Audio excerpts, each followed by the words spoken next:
السلام علیکم ورحمۃ اللہ وبرکاتہ۔ نحمدہ ونصلی علی رسولہ الکریم۔ اشہد ان لا الہ الا اللہ واشہد ان محمدا عبدہ ورسولہ، اما بعد۔ امام احمد بن حنبل رحمہ اللہ اور مرسل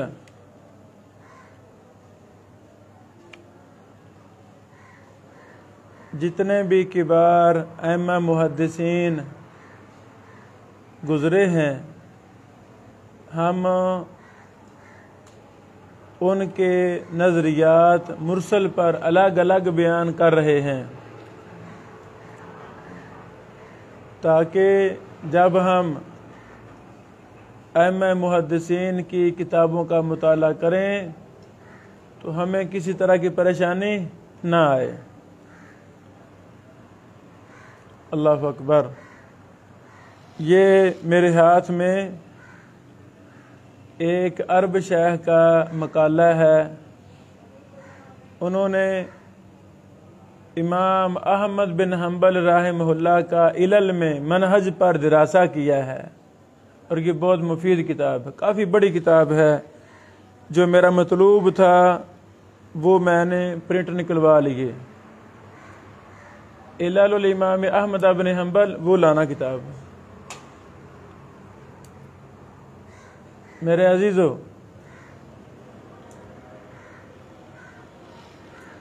اسی طرح شیخ خالد الرباط حافظہ اللہ اور شیخ سید عزت عید حافظہ اللہ کی نگرانی میں ایک بہت بڑا انسائکلوپیڈیا تیار ہوا ہے۔ اوپر سے جانا، اوپر سے یہ رکھ دیں، یہ رکھ دیں۔ اس میں ایک ٹیم نے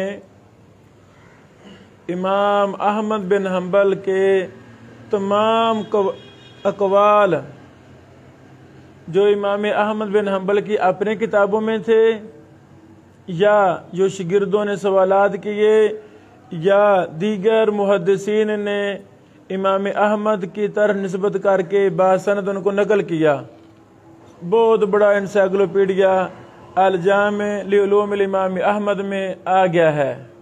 اللہ اکبر۔ پہلے عقیدہ پر بحث ہے، پھر فقہ پر بحث ہے، پھر حدیث پر بحث ہے، پھر رجال پر بحث ہے۔ سبحان اللہ۔ اور یہ بہت ممتاز کام ہے، اللہ ان کو جزائے خیر عطا فرمائے۔ اسی طرح شیخ خالد الرباط حافظہ اللہ نے الجامع لعلوم الحدیث للامام ابن رجب کے نام سے ایک موسوعہ ضخیم جلد میں شائع کیا ہے، بہت اچھا ہے وہ بھی۔ اللہ کرے ہمارے ہاں بر صغیر میں بھی ایسا ذوق پیدا ہو جائے کہ ہم نے یہ کام کرنے ہیں۔ عرب بہت کام کر رہے ہیں، ہم بہت پیچھے ہیں، اللہ تعالیٰ ثانی فرمائے۔ تو بہرحال اس میں بھی جلد نمبر 15 ہے الجامع لعلوم الامام احمد۔ اس میں امام احمد بن حنبل کے علوم حدیث کے متعلق سوالات اور جوابات ہیں، مختلف کتابوں میں جو منتشر تھے ان کو یہاں مرتب کر دیا گیا ہے۔ بہرحال یہ وہ کتاب ہے، اللہ اکبر، امام احمد بن حنبل کے علل پر۔ سبحان اللہ، یہ کتاب ہے علل پر، 4 جلدوں میں ہے۔ پچھلے سال جب ہم نے یہ دورہ کروانا تھا علل کا، تو اس وقت اللہ کی رحمت سے ہم نے سارے کتابوں کو اکٹھا کیا، خریدیں، پرنٹ لیے PDF سے، عاریۃ العلماء سے کتابیں لیں، پھر ہم نے دورہ کروایا، پھر اس دورے کا خلاصہ ہم نے علل الحدیث کے اصول و ضوابط کے نام سے اس کو شائع کیا۔ اللہ تعالیٰ قبول فرمائے۔ میں نے ایک اور بڑی کتاب ہی علل پر لکھ دی ہے، انشاءاللہ اللہ زندگی دے مجھے، وہ بھی ہم شائع کریں گے۔ تو یہ جو میں بحث کرنا چاہتا ہوں ابھی، یہ اس کتاب پر دراسہ ہے۔ عرب شیخ نے امام احمد بن حنبل کی کتاب العلل معرفت الرجال کو مکمل پڑھا اور علل کے متعلق قواعد کو مرتب کیا. سبحان اللہ. جیسے کل پرسوں ترسوں 2-3 دن میں نے امام بخاری کا منہج تعلیل تاریخ الکبیر میں وہاں سے فوائد نقل کیے تو مجھے تو بڑا فائدہ ہوا، آپ کو بھی فائدہ ہوا ہوگا انشاءاللہ. تو آج کی بات بھی بڑی اہم ہے کہ امام احمد بن حنبل رحمہ اللہ نے مرسل کو کتنے معنوں میں استعمال کیا ہے. تو یہ تخصصاتی مطالعہ ہے. جب ہم ایک ایک چیز کے پیچھے لگ جائیں گے، مال و مال بات کریں گے، انشاءاللہ شرح صدر ہو جائے گی. اللہ کچھ نہ کچھ دین کا کام لے لے گا. اللہ تعالیٰ اس مبارک علم کو ہم سب کے لیے آسان کرے. میرے عزیزو، پہلی بات، امام احمد بن حنبل رحمہ اللہ نے مختلف معانی کے لیے لفظ مرسل استعمال کیا ہے. وہ 4 معانی ہیں. امام احمد بن حنبل رحمہ اللہ اپنی کتاب العلل یا مسند امام احمد یا دیگر کتابوں میں لفظ مرسل 4 معانی کے لیے استعمال کرتے ہیں.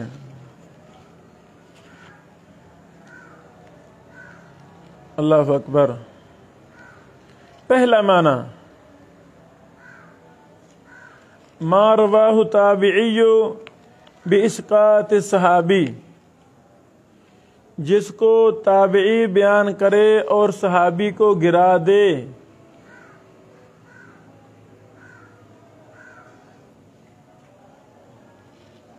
تابعی صحابی کو گرا دے، اس پر امام احمد بن حنبل نے لفظ مرسل بولا ہے. دلیل، قال الامام احمد وحدثنا عفان حدثنا حماد عن عمار بن ابی عمار مرسل ليس فيه ابن عباس ان النبی صلی اللہ علیہ وسلم قال لخدیجہ. آگے حدیث ہے، فذکر عفان الحدیث. لکھ لیں، مسند احمد، یہ حوالہ مسند احمد کا ہے، یعنی مقالہ لکھنے والے نے کتاب العلل کا دراسہ کیا اور مسند احمد سے بھی فوائد اکٹھے کیے. ماشاءاللہ. مسند احمد جلد نمبر 5 صفحہ نمبر 44 حدیث نمبر 2845. لائبریری میں ہمارے پاس الحمدللہ مسند احمد کے 3 نسخے موجود ہیں. نسخہ میمنیہ الحمدللہ وہ بھی ہے، اور جو 50 جلدوں کا نسخہ چھپا اس کی 25-26 جلدیں ہمارے پاس ہیں. اللہ باقی بھی مکمل کر دے گا انشاءاللہ. اسی طرح جو دارالسلام نے ایک ٹیم سے، جس میں میں بھی شامل تھا، ہم سے مسند احمد پر کام کروایا، وہ بھی موجود ہے. میری یہ بھائیوں سے گزارش ہے، آپ نے اس حدیث نمبر کو ضرور دیکھنا ہے. میرے سمیت کوئی بھی استاد محترم، شیخ محترم، محدث ہوں، استاذ ہوں، جو حوالہ بیان کریں، یہ عادت بنا لیں کہ ہم نے اصل کو ضرور دیکھنا ہے. علم الیقین حاصل ہو جائے گا. اسی بہانے مسند احمد کھولنا نصیب ہو جائے گی. تقریباً 12 سال پہلے جب دارالسلام نے ہم سے یہ کام کروایا تو اس میں مجھے نسخہ میمنیہ کی ضرورت تھی. میرے پاس نہیں تھا، ہم دیہاتی لوگ ہیں، کتابیں کم ہی ہوتی ہمارے پاس. تو مجھے پتہ چلا کہ ایک شیخ کے پاس یہ نسخہ میمنیہ ہے. یہ عبرت کا واقعہ میں سنانا چاہتا ہوں. عبرت کا واقعہ کہ ہم ہیں ورثاء، انبیاء کے ورثاء، لیکن ہم کتنے دور ہیں ہم علم حدیث سے. یہ سچا واقعہ. میں ان کو ملا، محترم میں مسند احمد پر کام کر رہا ہوں، نسخہ میمنیہ آپ کے پاس ہے 6 جلدوں والا، مجھے چاہیے. میں کام کر کے واپس کر دوں گا، سال 2 سال بعد واپس کر دوں گا، امانت آپ کی ہے۔ انہوں نے آگے مجھے وہ شعر پڑھ کر سنائے، جو شعر محدث الزمان شیخ العرب والعجم بدیع الدین شاہ راہدی سندھی رحمہ اللہ کی لائبریری میں لکھے ہوئے تھے۔ جب 2004 میں پہلی دفعہ سندھ گیا تھا، 2003 میں محمد حیات الاشعری سندھی صاحب رحمہ اللہ سے اجازہ لینے کے لیے، تو اس وقت ادھر بھی میں آیا شاہ صاحب کے لائبریری میں، وہاں یہ شعر اشعار لکھے ہوئے تھے۔ ترجمہ یہ ہے کہ کتاب میری محبوب ہے اور محبوب کسی کو ادھار نہیں دیا جاتا۔ میں چپ کر گیا جب اس مولانا نے یہ اشعار پڑھے، میں چپ کر گیا۔ پھر میں نے جرأت کی، میں نے کہا محترم یہ باتیں ٹھیک ہیں آپ کی، کتاب محبوب ہے، محبوب کسی کو ادھار نہیں دینا چاہیے، عاریہ نہیں دینا چاہیے۔ یا مستعار الکتب منی، اس طرح کر کے وہ مجھے یاد بھول گئے، پہلے یاد اب یاد بھول گئے ہیں۔ یا مستعار الکتب منی ان الکتاب محبوبی والمحبوب لا یعار، اس طرح کر کے ہے، ملتا جلتا۔ بہرحال میں نے کہا مولانا صاحب بات سنیں، جھوٹ نہیں بولنا۔ کہتے ٹھیک ہے جی، نہیں جھوٹ بولوں گا۔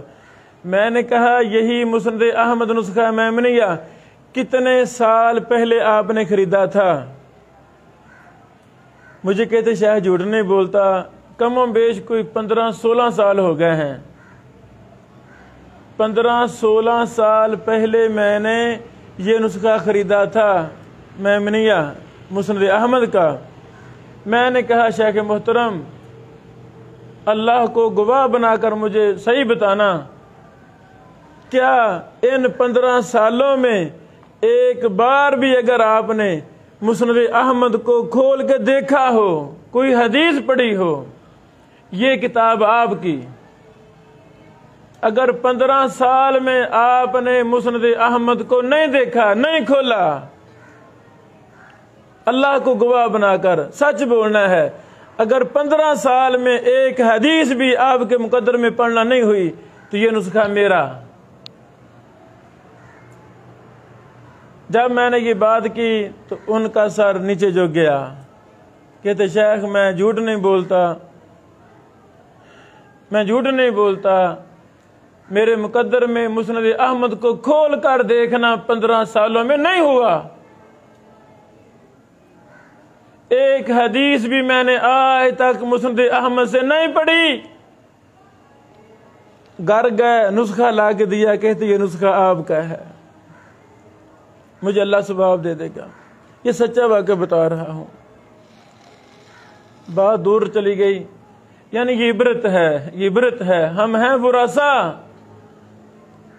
کس قسم کے ہم انبیاء کے ورثہ ہیں کہ ہم حدیث میں، علوم حدیث میں، علوم جرح و تعدیل میں پختگی حاصل کیے بغیر ہی ہم ورثہ بنے بیٹھے ہیں۔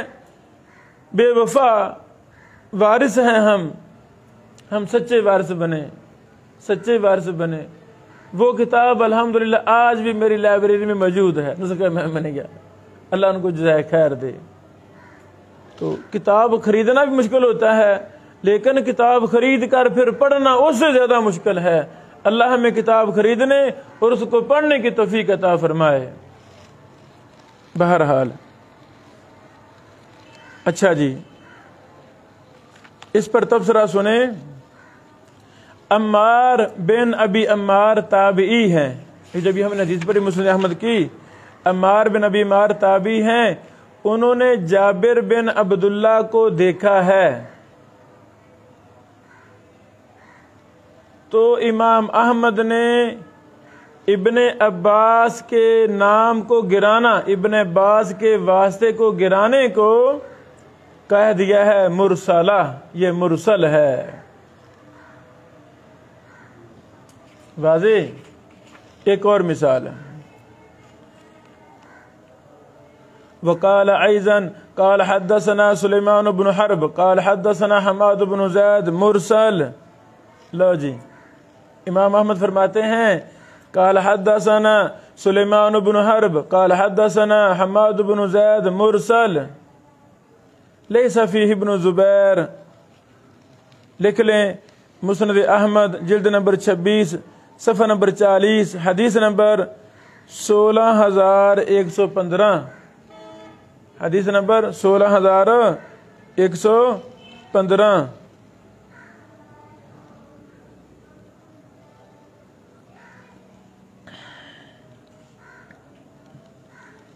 تبصرہ کیا ہے؟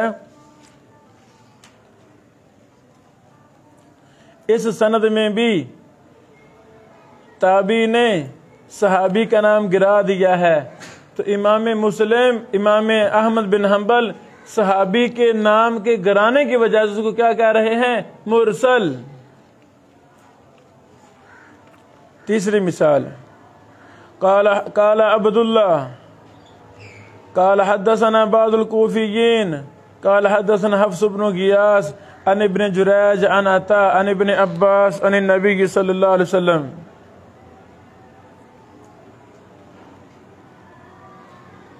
خمروا وجوه موتاكم ولا تشبهوا بيهود فحدثت به ابي. میں نے یہ حدیث اپنے باپ کو بیان کی. فانکرہ، انہوں نے اس کا انکار کیا. وقال، اور کہا ھذا اخطا فیہ حفص، اس میں حفص نے غلطی کی ہے. فرفعہ، اس نے اسے مرفوع بیان کر دیا ہے.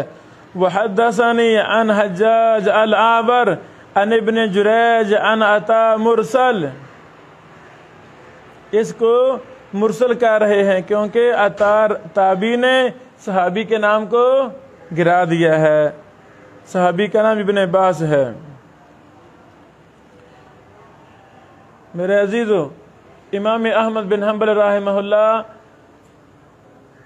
صحابی کے واسطے کو گرنے پر لفظ مرسل کا اطلاق کرتے ہیں کبھی کبھی. دوسرا معنی، راوی اس شخص سے روایت کرے جس کو ملا نہ ہو. لم یلقا، ملا نہیں ہے. ہم زمانہ ہے یا ہم زمانہ نہیں ہے، ملاقات نہیں ہوئی. خواہ وہ ہم زمانہ ہے یا ہم زمانہ نہیں ہے.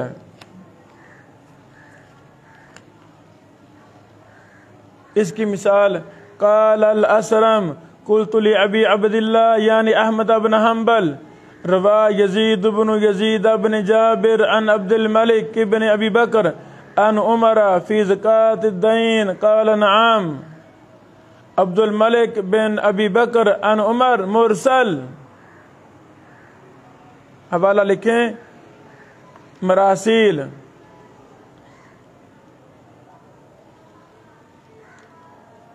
رقم الحدیث 481.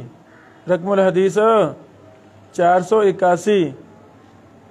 جو اس سے پہلے ہم نے مثال دی نا، اخطا فیہ حفص فرفعہ وحدثنی عن حجاج العابر عن ابن جریج عن عطاء مرسل، اس کا حوالہ ہے العلل و معرفۃ الرجال بروایت عبد اللہ جلد 2 صفحہ 383. رقم الحدیث 2709. اور جو ابھی ہم نے دوسرے معنی کی مثال پڑھی، اس کا حوالہ ہے مراسیل رقم الحدیث 481. تبصرہ کیا ہے؟ عبد الملک بن ابی بکر بن عبد الرحمن بن حارث بن ہشام المخزومی لم یدرک عمر، اس راوی نے عمر کو پایا نہیں، ملاقات نہیں کی ہے، پایا نہیں ہے. امام احمد اس لیے اس کو بھی کیا کہہ رہے ہیں؟ مرسل.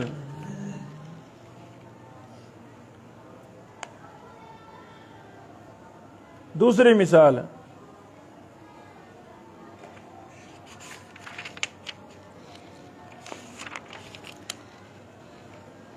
مثال، سنیں. قال عبد اللہ قال ابی رأیت سنیدا عند حجاج بن محمد وهو يسمع کتاب الجامع یعنی لابن جریج فکان فی الکتاب ابن جریج قال اخبرت عن یحیی بن سعید وأخبرت عن الزہری. لو جی یہ کون سا طریقہ ہے؟ ہر صیغہ مجہول بیان ہو رہا ہے.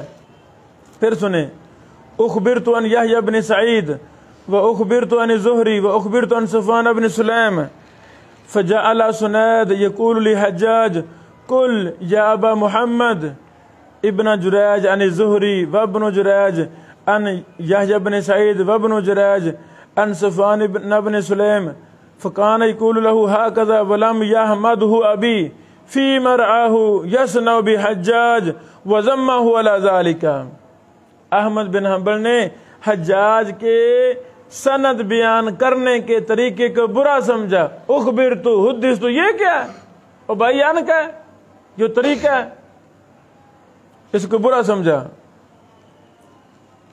قال ابھی میرے ابو نے کہا وبعض هذه الاحاديث التي كان يرسلها ابن جریج احادیث موضوعہ، یعنی ابن جریج جو کچھ حدیثیں ایسے مرسل بیان کرتے ہیں یہ جھوٹی روایت ہیں.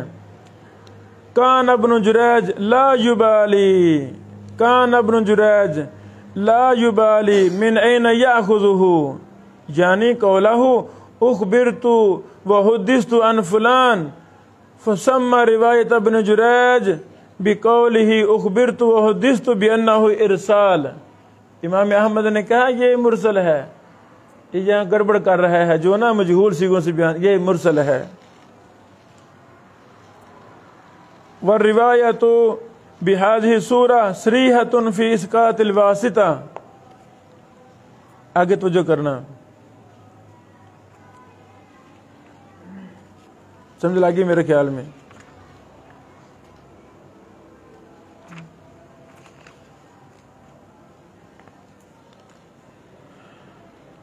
اسی طرح روایت الراوی عمن لم یعاصرہ من الانقطاع الجلی، راوی کا اس شخص سے روایت کرنا جس کا زمانہ نہیں پایا، یہ واضح انقطاع ہے، ظاہری انقطاع ہے یہ. وروایتہ عمن لم یلقہ، اور اس کا اس راوی سے روایت کرنا جس سے ملاقات نہیں ہوئی، وہ انقطاع خفی ہے. اور یہی صورت ارسال خفی کی ہے ابن قطان کے ہاں، ابن حجر کے ہاں،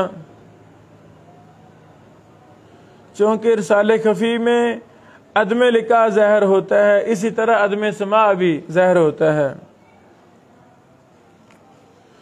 تیسرا معنی امام احمد کے ہاں روایت الراوی عمن لاقیہ، راوی کا اس سے روایت کرنا جس سے ملاقات ہے، جس سے ملاقات کی ہے. ملاقات ہے ولم یسمع منہ، لیکن سنا نہیں. لو جی ملاقات ہے لیکن سن سکا نہیں. اس کا دلیل ذکر الخلال فی العلل عن حنبل ذکرت لابی عبد اللہ یعنی احمد بن احمد، اور میں نے بتایا تھا نا حنبل امام احمد کے بھتیجے کا نام ہے، حنبل بن اسحاق بن حنبل.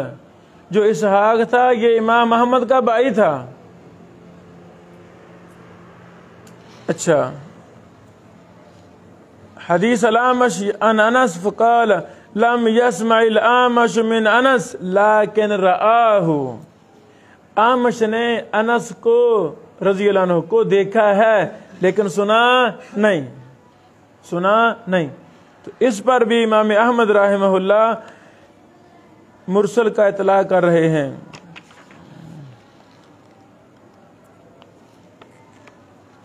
لکھ لو حوالہ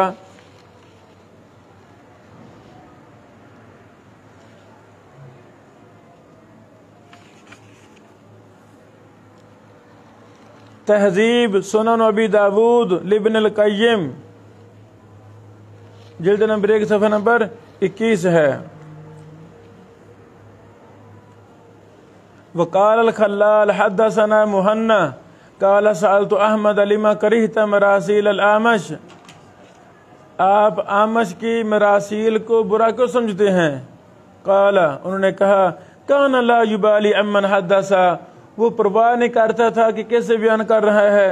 قلت له کان رجل ضعیف سوا سوا یزید الرقاشی و اسماعیل بن مسلم قال نعم كان يحدث عن غياث بن ابراہیم عن انس ان النبی صلی اللہ علیہ وسلم كان اذا اراد الحاجہ ابعد سألته عن غیاث بن ابراہیم فقال كان كذوبا، وہ جھوٹا راوی تھا. فسمى روایت الامش عن انس مرسلہ، امام احمد نے آمش کی انس سے روایت کو مرسل قرار دیا ہے، حالانکہ آمش نے انس کو دیکھا ہے.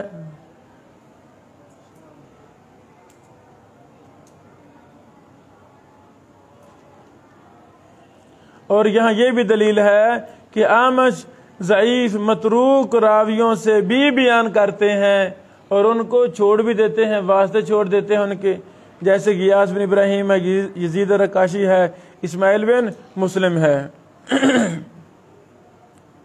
چوتھا معنی امام احمد لفظ مرسل ایک چوتھے معنی کے لیے بھی استعمال کرتے ہیں، وہ کیا ہے؟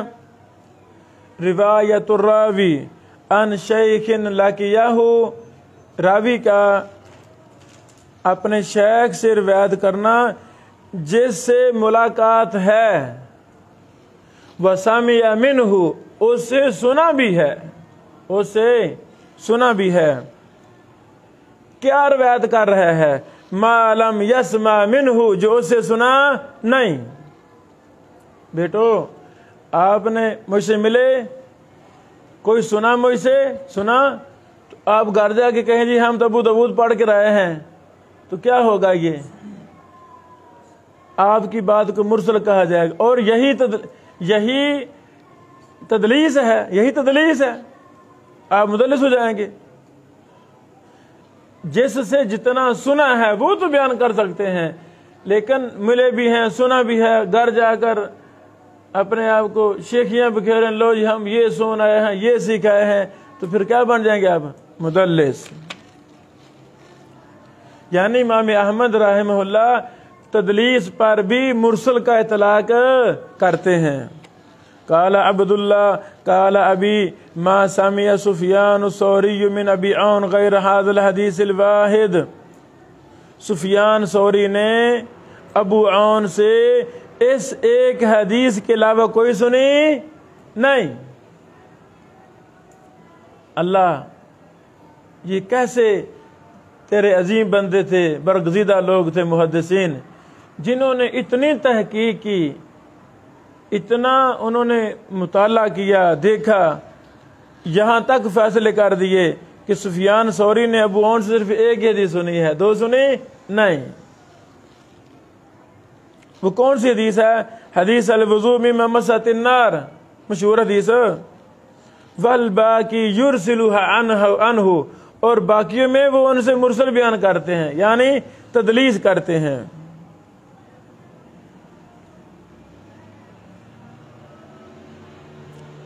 توجہ فرمانا، امام سفیان ثوری رحمہ اللہ یہ قلیل التدلیس ہیں. کیا ہیں؟ قلیل التدلیس ہیں. جہاں ان کی تدلیس ثابت ہوگی، جیسے یہ ثابت یہاں ہو رہی ہے، جہاں ثابت ہوگی وہ روایت ضعیف ہوگی، لیکن قلیل التدلیس راوی کی آن والی روایت جہاں تدلیس ثابت نہیں ہے، عام وہ صحیح ہوتی ہیں. ہاں، تیسرا طبقہ، چوتھا طبقہ یہ کثیر التدلیس والے راوی ہیں. کثیر التدلیس راوی کا قاعدہ یہ ہوتا ہے کہ وہ ان سے بیان کرے تو روایت ضعیف ہوتی ہے، الا یہ کہ سماع کی صراحت کر دے. اور پانچواں طبقہ مدلسین کا، وہ ضعیف بھی ہیں اور کثیر التدلیس بھی ہیں، تو ان کی روایت ضعیف ہی ہے، الا کہ کوئی تابع وغیرہ مل جائے، کیونکہ وہ ضعیف بھی ہیں، مدلس بھی ہیں. سماع کی صراحت مل بھی جائے تو ہیں تو وہ ضعیف نا.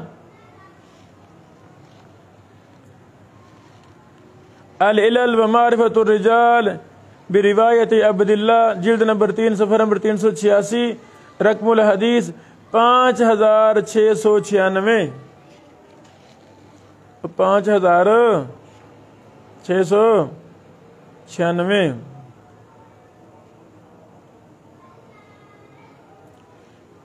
اسی طرح ان احمد کان مبارک ای ابن فضالہ یرسل عن الحسن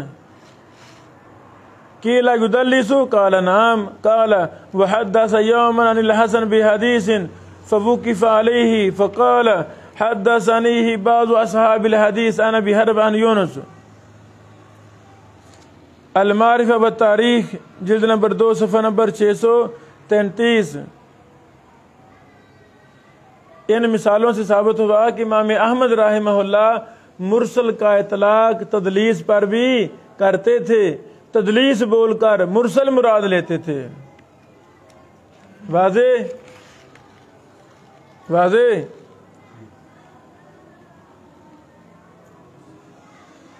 تو امام احمد رحمہ اللہ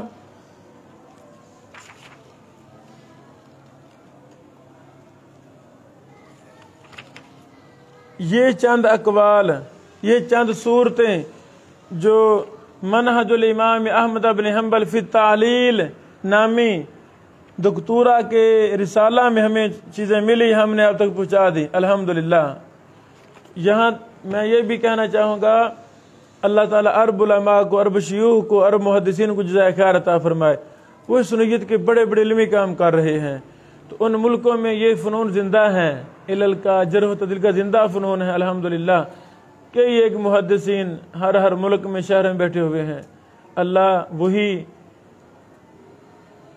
ماحول ان ہمارے علاقوں میں بنا دے، ہمارے شہر میں بنا دے۔ سمجھ لگا مسئلہ؟ امام احمد بن حنبل رحمہ اللہ مرسل کو کن معنوں میں استعمال کرتے تھے؟ بارک اللہ فیکم۔ السلام علیکم ورحمۃ اللہ وبرکاتہ۔